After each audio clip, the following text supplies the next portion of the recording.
एडुहन में आपका स्वागत है। आज हम लोग अलजेब्रा यानी बीजगणित में आगे देखेंगे। उसके पहले थोड़ा रिवाइज कर लेंगे पिछले वीडियो में हम लोग क्या क्या देखे थे। तो हम लोग देखे थे कि कांस्टेंट किसको बोलते हैं, यानी चर नहीं अचर।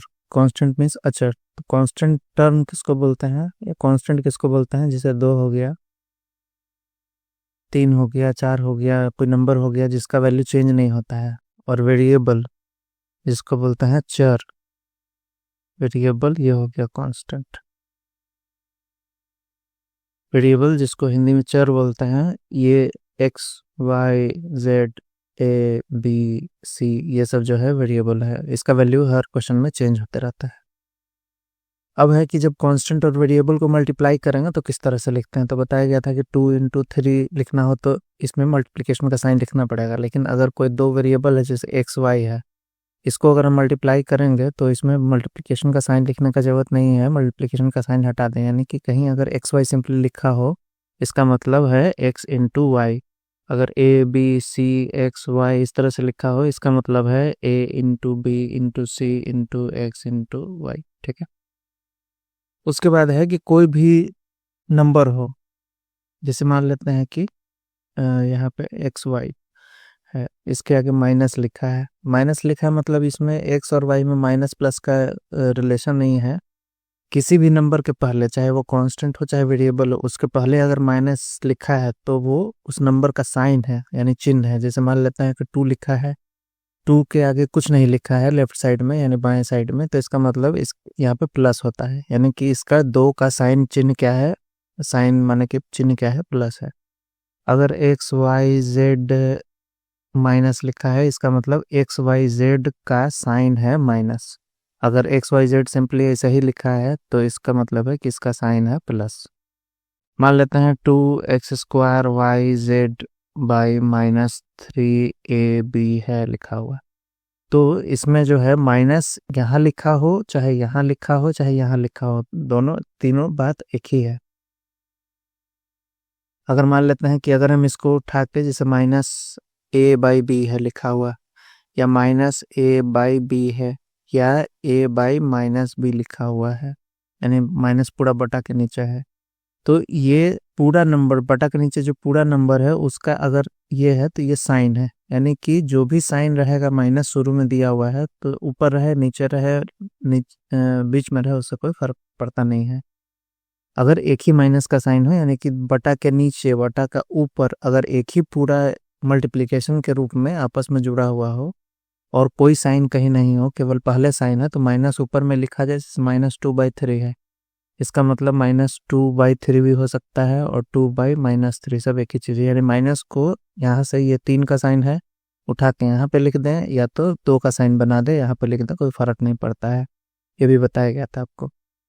मल्टीप्लिकेशन में जब कोई भी ये हो, टर्म और वेरिएबल को मल्टीप्लाई करेंगे, तो मल्टीप्लिकेशन के फॉर्म में, जैसे डिवीजन के समय में हम बताए थे कि डिवाइड तभी कर सकते हैं, जैसे मान लेते हैं कि 16 है, 16 को अगर हम 4 से डिवाइड करेंगे तो 4 से ये पूरा पूरा कट गया, यानी कि नीचे जितना था वो पूरा का पूरा खत्म हो गया, यानी कि 4 पार्ट में कट गया। नीचे डिनोमिनेटर यानी कि हर वाला पार्ट है वो पूरा खत्म हो गया।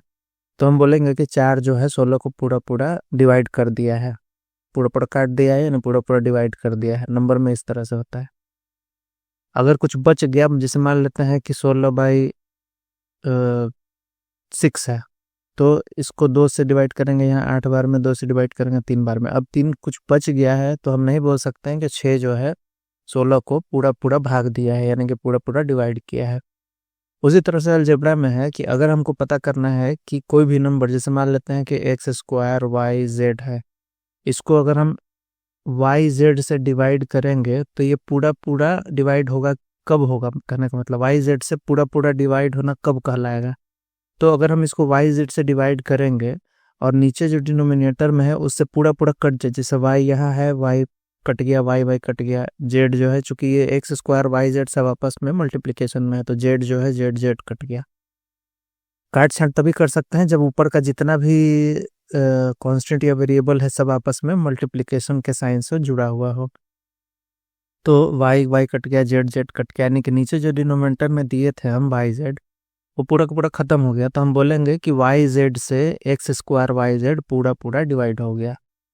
क्लियर हम समझ में आ गया होगा। उसके बाद हम बताए थे कि जैसे मान लेते हैं कि 2x स्क्वायर वाई जेड है और इसको हम डिवाइड करते हैं एक्स वाई से डिवाइड करते हैं, तो यहाँ जो माइनस का साइन है, माइनस का साइन इसको हटा के चलना है। जब शुरू में बाकी सब जितना भी टर्म और वेरिएबल मल्टीप्लिकेशन के साइन से जुड़ा हुआ हो और केवल शुरू में माइनस हो, इसका मतलब ये जो है ये पूरा टर्म जो 2x स्क्वायर वाई जेड है इसका ये चिन्ह है। तो चिन्ह है उससे कोई फर्क नहीं पड़ना चाहिए, डिवाइड करते समय चिन्ह को हम लोग बाहर कर देंगे, चिन्ह को नेग्लेक्ट करके चलेंगे डिवाइड करते समय।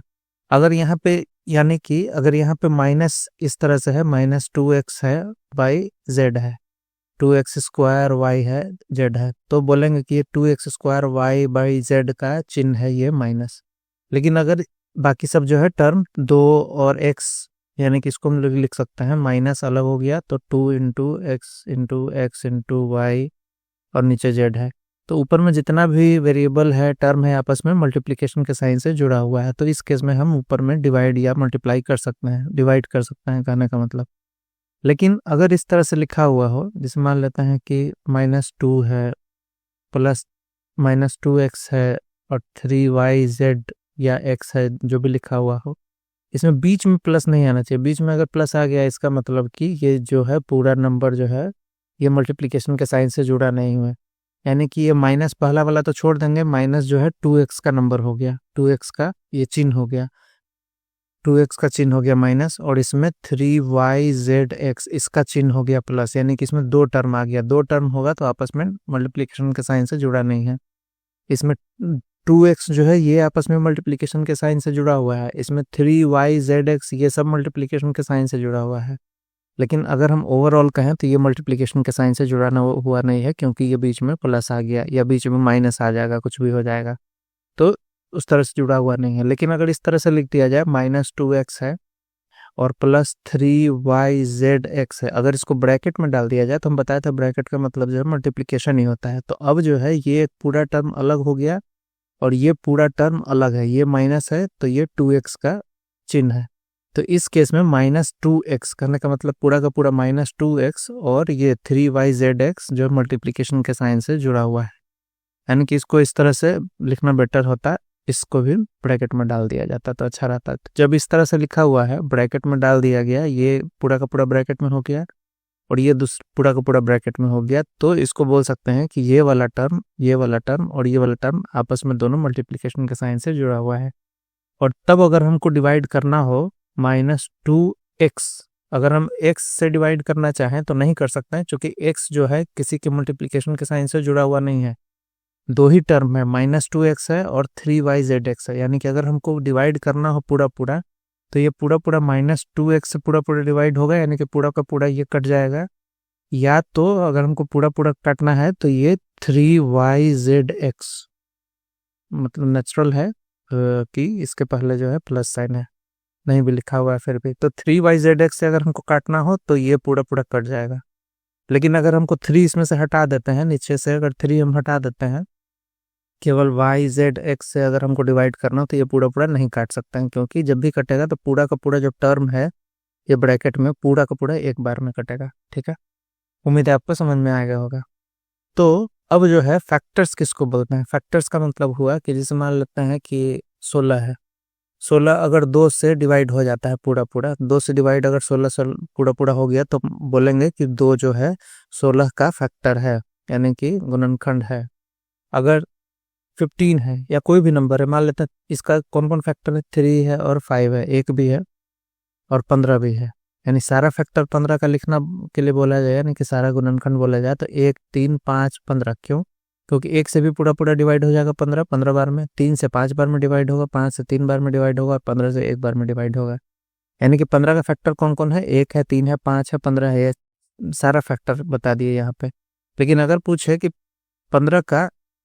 15 जो है 5, अगर पूछा जाए इस तरह से, जैसे मान लेते हैं कि 36 है, 36 का फैक्टर 18 है कि नहीं है, 18 जो है 36 का फैक्टर है कि नहीं है, तो बोलेंगे कि हाँ है। क्यों? क्योंकि 18 से अगर 36 को डिवाइड करेंगे तो पूरा पूरा डिवाइड हो जाएगा 2 बार में, 18 से 2 बार में पूरा पूरा कट जाएगा, नीचे कुछ बचेगा नहीं, तो बोलेंगे कि 18 36 का फैक्टर है। यानी कि कोई भी नंबर किसी बड़ा नंबर का फैक्टर है कि नहीं है, तो उसे डिवाइड करके देख लेंगे। अगर पूरा पूरा कट गया तो वो उसका फैक्टर है।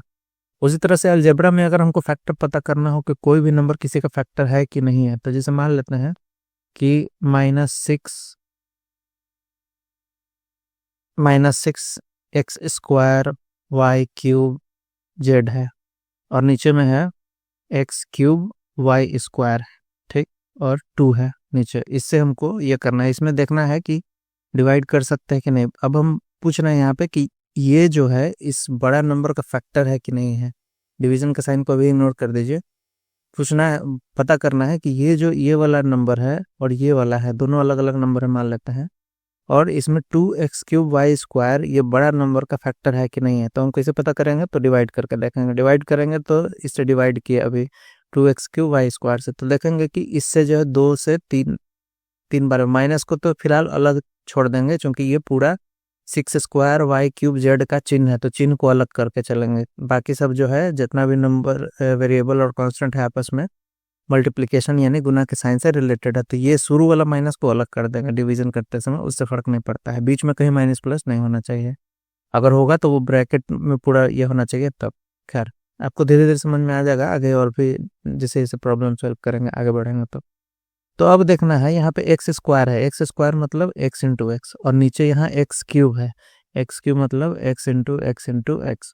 तो ये पूरा पूरा नहीं कटेगा, यानी कि 2x से कटेगा, नीचे 1x बच जाएगा, यानी कि x² काटेंगे इसको तो यहाँ से ये 3 कट जाएगा, बच जाएगा x, तो नीचे x बच गया। अब y² है तो y² नीचे है और ऊपर में y³ है, यानी कि y इंटू y है, और नीचे y² है यानी कि y इंटू y है, तो ये 2y कट जाएगा, ठीक है, 1 बच जाएगा। तो 1 बच जाएगा तो ऊपर में ये खत्म हो गया, ये पूरा कट गया, ये खत्म, यानी कि ऊपर में y बचेगा, x बचेगा और ऊपर में z बचेगा, और यहाँ पे -3 भी बचेगा। तो क्या हो गया आंसर, नीचे से पूरा नीचे वाला जिससे डिवाइड किया, हम पूछे कि इससे ये ऊपर वाला जो टर्म है मैंने इसका फैक्टर है कि नहीं है, तो डिवाइड किया तो नीचे क्या बच गया, नीचे x बच गया। जब x नीचे बच गया है तो बोलेंगे कि 2x³ y², इसको पूरा पूरा डिवाइड नहीं कर पाया, यानी कि x जो है इसका बड़ा वाला नंबर का फैक्टर नहीं है, ठीक है। तो फैक्टर करना आसान है।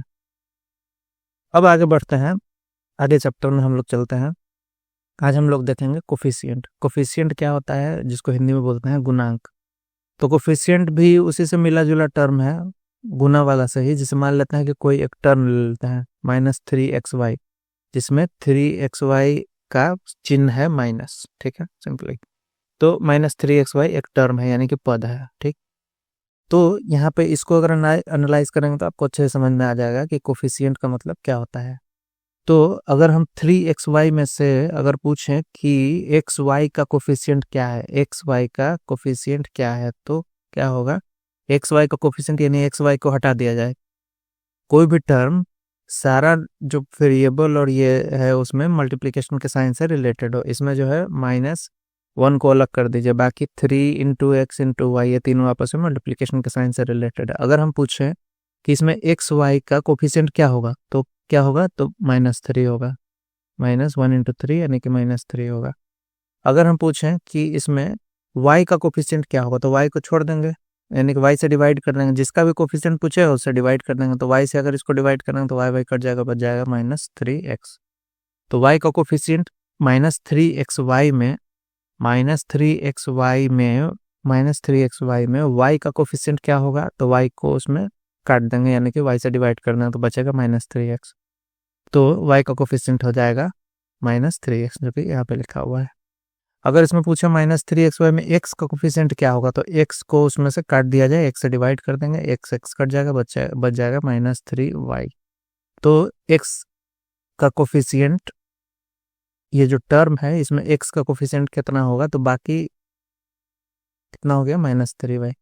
यानी कि पूछेगा किसी भी टर्म में कि कोई पर्टिकुलर चीज का कोफिशिएंट क्या होगा, तो पता करेंगे कि उससे बाकी कितना चीज गुना किया हुआ है, और जो बाकी जितना चीज गुना किया हुआ होगा वही उसका कोफिशिएंट हो जाएगा, यानी कि गुणांक हो जाएगा। तो देखिए x का कोफिशिएंट, तो x हटा देंगे, कट जाएगा, तो -3y, -3x, तो -3x का कोफिशिएंट क्या होगा, तो y हो जाएगा, -3x का कोफिशिएंट -3x से डिवाइड कर देंगे तो इतना पूरा कट के हट जाएगा, बच जाएगा y, तो y हो जाएगा। अगर पूछेंगे कि इसमें x एक्स वाई मतलब -3 का कोफिशिएंट क्या होगा, -3 का कोफिशिएंट तो एक्स वाई हो जाएगा। -3 का कोफिशिएंट, -3 इसमें से हटा देंगे, यानी कि -3 से डिवाइड करना है तो -3 हट जाएगा, बच जाएगा एक्स वाई, तो एक्स वाई हो गया। सिंपल है, मतलब डिवाइड कीजिए, किसी का कोफिशिएंट पूछेगा उससे डिवाइड कीजिए, जो बाकी बच जाएगा वही उसका कोफिशिएंट हो जाएगा उस पर्टिकुलर चीज का। अगर कोई नंबर है केवल, जिसे इसमें एक्स वाई से डिवाइड किया, बचा क्या, कोफिशिएंट जो है केवल -3 है, तो इसमें कोई एक्स वाई जेड वगैरह नहीं है, तो उसको हम लोग न्यूमेरिकल कोफिशिएंट या संख्यात्मक गुणांक भी बोल सकते हैं, कोफिशिएंट भी बोल सकते हैं और न्यूमेरिकल कोफिशिएंट भी बोल सकते हैं। न्यूमेरिकल कोफिशिएंट जो होगा उसमें जो है एक्स वाई जेड, मतलब कि वो अलजेब्रा वाला जो वेरिएबल वाला पार्ट होगा वो नहीं होगा। ठीक है, उम्मीद है आपको कोफिशिएंट समझ में आ गया होगा। जैसे मान लेते हैं इसमें कोफिशिएंट, अगर इसमें पूछेगा कि y बाई बी का कोफिशिएंट क्या है, तो पहले इसमें देखेंगे कि सारा मल्टीप्लिकेशन के साइन से रिलेटेड है कि नहीं। तो ये जो माइनस है इसको हम लोग बाहर कर देते हैं, यहाँ भी लिख सकते हैं, ऊपर में भी लिख सकते हैं, जैसा कि हम आपको बताया। तो बच गया 35x² y बाई 6b, बच गया, माइनस बाहर है अभी। तो y बाई बी का कोफिशिएंट, y बाई बी का कोफिशिएंट, तो y और b को हटा दीजिए इसमें से, यानी कि कट जाएगा, y बाई बी से डिवाइड करेंगे तो y और b कट जाएगा। जो इसका भी कोफिशिएंट पूछ रहा है उसको उसमें से सिंपली हटा देना है। तो जो बच जाएगा, बच गया -35x² बाई 6। तो इस पूरे टर्म में अगर हम पूछें कि y बाई बी का कोफिशिएंट कितना होगा, तो उसको हटा के बाकी जो बच जाएगा वही उसका कोफिशिएंट हो जाएगा। ठीक है, अब है समान पद, लाइक टर्म्स और अनलाइक टर्म्स। तो ये आगे पता लगेगा कि इसका क्या वैल्यू क्या है, लाइक टर्म्स पहचानना क्यों है और अनलाइक टर्म्स क्यों पहचानना है हमको। तो पहले जानते हैं कहते किसको हैं। तो लाइक टर्म्स यानी समान पद, पद मतलब सारा आपस में मल्टीप्लिकेशन के साइन से रिलेटेड हो, ये सब, ये और ये पद है आपस में, क्योंकि ये जो माइनस है ये माइनस के साइन से रिलेशन नहीं है इसमें, ये पूरा term x² by y cube एक टर्म है, उसका चिन्ह है, तो वो एक पद होगा। ठीक है, बीच में कहीं माइनस प्लस, जैसे यहाँ बीच में माइनस नहीं होना चाहिए। ठीक है, तो पद होगा। तो लाइक टर्म उसको बोलेंगे जिसका जो वेरिएबल वाला पार्ट है, यानी कि चर वाला पार्ट है, वो हमेशा समान होना चाहिए। जो कांस्टेंट वाला पार्ट है 3, 5 नंबर, वो सब अलग हो सकता है, माइनस हो प्लस हो, उससे फर्क नहीं पड़ता है। ये जो चर वाला पार्ट है एक्स और एक्स, वो सेम होना चाहिए। जैसे कि यहाँ पे 3x और 5x है, तो ये दोनों लाइक टर्म्स है। क्यों? क्योंकि इसमें भी एक्स है, इसमें भी एक्स है, वेरिएबल वाला पार्ट, नंबर वाला पार्ट दिखना ही नहीं है। इसमें देखिए एक्स वाई दोनों में है। तो यहाँ पे देखिए इसमें जो है x² y है और 2x² y है, तो इसमें माइनस है और इसमें 2 है, उससे फर्क नहीं पड़ता है। यहाँ पे वेरिएबल वाला पार्ट जो x² y है और यहाँ भी x² y है, तो दोनों समान हो जाएगा। अगर x² y की जगह x³ y रहता तो समान नहीं होता, क्योंकि वेरिएबल वाला पार्ट अलग हो जाता है। ठीक है, यहाँ पे x² y बाई 2 है और यहाँ x² y 5x² y है, तो इसमें इसको लिख सकते हैं x² y बाई 2 को हम लोग लिख सकते हैं 1/2 x² y। ठीक है, बाई 2 को में इंटू में 1/2 अलग किया जा सकता है। ठीक है, जेड नहीं होगा, तो x² y, तो इसका भी जो वेरिएबल वाला पार्ट है यही है, x² y है, इसका भी x² y है, तो ये दोनों आपस में लाइक टर्म्स है। लाइक टर्म्स यानी समान पद। इसमें भी x² बाई वाई क्यूब है, इसमें भी x² बाई वाई क्यूब है, माइनस प्लस नंबर वगैरह देखना नहीं है। तो x² बाई वाई क्यूब एकदम सेम होना चाहिए, exactly x² by y cube, x² by y cube. ठीक है, तो इसमें ये दोनों लाइक टर्म्स है। x² y by 2 x² y by b है, इसमें भी x² y बाई बी है, तो ये एक लाइक टर्म है। अच्छा, अब हम आपको बताते हैं कि जो मल्टीप्लिकेशन में अगर आगे पीछे लिखेंगे, जैसे x² y को y(x²) लिख देंगे तो उससे कोई फर्क नहीं पड़ता है। यानी कि अगर हम पूछें कि y(x²) बाई 2 और ये वाला नंबर आपस में लाइक होगा कि नहीं, यानी लाइक टर्म होगा कि नहीं, तो होगा, क्योंकि y(x²) लिखेंगे और x² y लिखेंगे, उससे फर्क नहीं पड़ता है। मल्टीप्लिकेशन में आगे पीछे लिख सकते हैं, उससे कोई फर्क नहीं पड़ता, तो दोनों लाइक टर्म। और अनलाइक टर्म्स किसको बोलेंगे? तो जो लाइक होगा वो होगा, जो लाइक नहीं होगा वो अनलाइक होगा, यानी कि जिसमें कि वेरिएबल वाला पार्ट सेम नहीं होगा, जिसका चर वाला भाग असमान होगा, वो लाइक टर्म नहीं होगा। ठीक है, तो इसका वैल्यू क्या है? तो लाइक टर्म जो रहता है वो आपस में जोड़ घटाव कर सकते हैं, गुना भाग भी कर सकते हैं आपस में, लेकिन अनलाइक टर्म्स जो रहेगा उसमें जोड़ या घटाव नहीं कर सकते हैं। अनलाइक टर्म्स में जोड़ या घटाव नहीं कर सकते हैं, मल्टीप्लिकेशन या डिवीजन कर सकते हैं। यानी कि मल्टीप्लिकेशन और डिवीजन अनलाइक टर्म हो, लाइक टर्म हो, सब में हर तरह का टर्म में यानी कि पद में गुना या भागा कर सकते हैं, लेकिन जोड़ या घटाव करने के लिए दो पद को जोड़ना हो तो लाइक होना जरूरी है, समान पद होना जरूरी है। दो पद को घटाना हो तो समान होना जरूरी है, समान पद होना जरूरी है। ठीक है, उम्मीद है कि आपको समझ में आ गया होगा। मिलते हैं अगले वीडियो में। Thanks for watching.